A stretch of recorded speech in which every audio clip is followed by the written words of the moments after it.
Hello, നമുക്കിന്ന് ഒരു pasta തയ്യാറാക്കി നോക്കാം കേട്ടോ. അപ്പോൾ അതിന് വേണ്ടിയിട്ട് ഒരു പാസ്തക്ക് തിളപ്പിച്ച് ഊറ്റാൻ പാകത്തിനുള്ളൊരു ചട്ടി എടുത്തിട്ട് അതിലേക്ക് ആവശ്യത്തിനുള്ള വെള്ളം എടുക്കുക. അതിലേക്ക് ലേശം ഉപ്പും സൺഫ്ലവർ ഓയിലും ഒഴിച്ചു കൊടുത്തിട്ട് തിളക്കാൻ വെച്ചിട്ടുണ്ട് കേട്ടോ.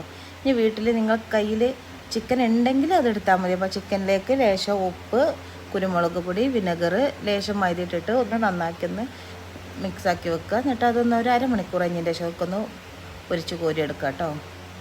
അപ്പോഴേക്കും നമ്മൾ വെള്ളമൊക്കെ തിളച്ച് വന്നിട്ടുണ്ടെങ്കിൽ നമുക്ക് അതിലേക്ക് മക്രൂണി ആഡ് ചെയ്യാം.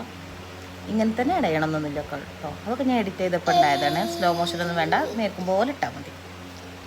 അപ്പോൾ അതൊക്കെ ഇളക്കി കൊടുത്തിട്ടുണ്ട്. ഇനി നമുക്കത് നന്നായിട്ടൊന്ന് ചിക്കനൊക്കെ ഒന്ന് ഇളക്കി പൊരിച്ച് അതൊക്കെ ഒന്ന് വാങ്ങി വെച്ചിട്ടുണ്ട്. ഇനി നമുക്കതിലേക്ക് ഒരു വൈറ്റ് സോസ് ഉണ്ടാക്കാം. അതിലേക്ക് ഒരു സ്പൂണ് ബട്ടർ ആഡ് ആക്കിയിട്ടുണ്ട്. അതിലേക്ക് ലേശം വെളുത്തുള്ളി സ്ലൈസാക്കി നന്നാക്കിയിട്ടൊന്ന് മൂപ്പിച്ചെടുക്കുക. ഒരു ടേബിൾ സ്പൂണ് മൈദ എടുത്തിട്ട് നന്നാക്കി ഒന്ന് ഇളക്കി കൊടുക്കുക കേട്ടോ.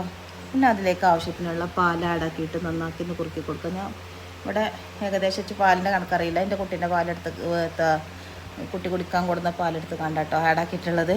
അതാണ് സാധാരണ നമ്മൾ വീട്ടിലൊക്കെ എടുക്കുന്ന പാലാട്ടോ, കുപ്പിപ്പാൽ. അതുകൊണ്ട് അതിൻ്റെ കണക്കൊന്നും എനിക്കറിയില്ല. ഞാനൊരു കണ്ട് ഒഴിച്ചു കൊടുത്തിട്ട് അതൊന്ന് കുറുക്കിയെടുത്തിട്ടുണ്ട്. പിന്നെ അതിലേക്കൊരു സ്ലൈസ് ചീസ് ഇട്ടിട്ട് നന്നാക്കി ഇളക്കി കൊടുക്കുക. ഒറിഗാനോ, പിന്നെ ലേശം ചില്ലി ഫ്ലെക്സ് ഇട്ട് കൊടുത്തിട്ടുണ്ട് കേട്ടോ. ലേശം ഉപ്പിട്ടിട്ട് അതൊന്ന് മാറ്റി വെക്കുക. ഇനി നമുക്ക് ഇതിലേക്ക് മസാല തയ്യാറാക്കാം. അതിലേക്ക് ലേശം ഓയിൽ ഒഴിച്ച് കൊടുക്കുക. ഒരു വലിയ സവാള സ്ക്വയറായിട്ട് കട്ടാക്കിയിട്ട് അത് ഇട്ട് കൊടുത്തിട്ടുണ്ട്. ലേശം ക്യാപ്സിക്കൻ ഇട്ട് കൊടുത്തിട്ട് കുരുമുളക് ഉപ്പിട്ടിട്ട് നന്നാക്കി നിളച്ച് കൊടുക്കട്ടോ. ലേശം ഇത് ഇട്ട് കൊടുക്കുന്നുണ്ട് ഗരം മസാല നിർബന്ധമൊന്നുമില്ല കേട്ടോ.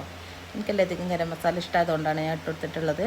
പിന്നെ അതിലേക്ക് തക്കാളി, പച്ചമുളക്, ഇഞ്ചി, വെളുത്തുള്ളി ഇതൊക്കെ കൂടി ഒന്ന് മിക്സിയിലിട്ട് ചതച്ചത് ഇട്ട് കൊടുക്കുക. ലേശം ടൊമാറ്റോ സോസ് ഒഴിച്ച് കൊടുത്തിട്ട് നന്നാക്കി ഇളക്കി കൊടുക്കട്ടോ. സോയാ സോസ് ഇതിലേക്ക് ഇടണം. എൻ്റെ അടുത്ത് അതില്ലാത്തതുകൊണ്ട് ഞാൻ ഇതിലേക്ക് ആഡാക്കിയിട്ടില്ല. ഇനി നമ്മൾ എടുത്ത് വെച്ചിട്ടുള്ള വൈറ്റ് സോസും ഇട്ട് കൊടുത്തിട്ട് നന്നാക്കി ഇളക്കിയിട്ട് നമ്മൾ വേവിച്ച് വെച്ചിട്ടുള്ള പാസ്തയിലേക്ക് ഇട്ട് കൊടുക്കുക. നന്നാക്കി ഇളക്കി കൊടുക്കുക.